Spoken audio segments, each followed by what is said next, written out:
మాట్లాడే మాటలు కూడా కొత్త కొత్తగానే మాట్లాడుతున్నారు, కానీ హృదయం పాతపడిపోయి ఉంటుంది.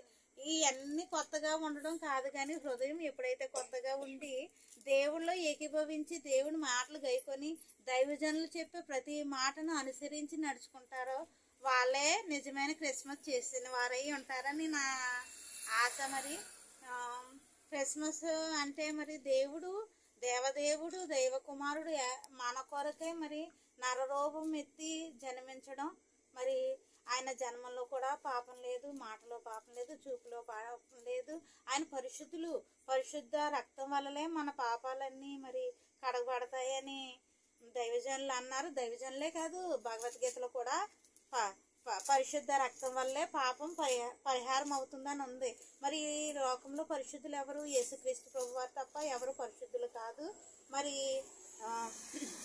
ఆయన అటువంటి పరిశుద్ధ రక్తంలో మనం కడగబడాలంటే మనం కూడా పరిశుద్ధంగా ఉండాలి. మన మాటే కాదు, మన నడకే కాదు, మన వేషధారణే కాదు, మన అలంకరణే కాదు, ప్రతిదీ కూడా మనం మాదిరికరంగా నడిచినప్పుడే ఇతరులు మారుతారు.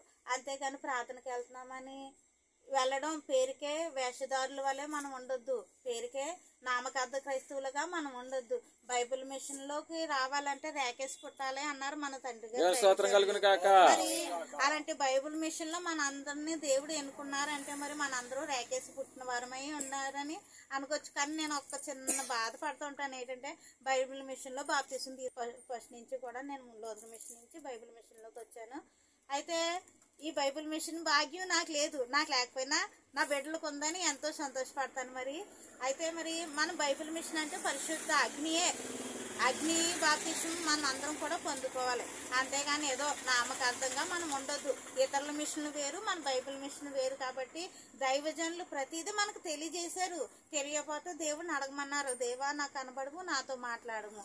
దేవా అందరికీ కనబడు, అందరితో మాట్లాడమని మరి మన ఒక్కరికి ఇచ్చారు ఆ అధికారం. మరి కనబడే దేవుడా? కనబడిన దేవుడండి మన దేవుడు, కనబడే దేవుడు. కాబట్టి మనం ఇతరుల మీద ఎంతకాలం బ్రతుకుతాము? అన్ని వ్యర్థమే.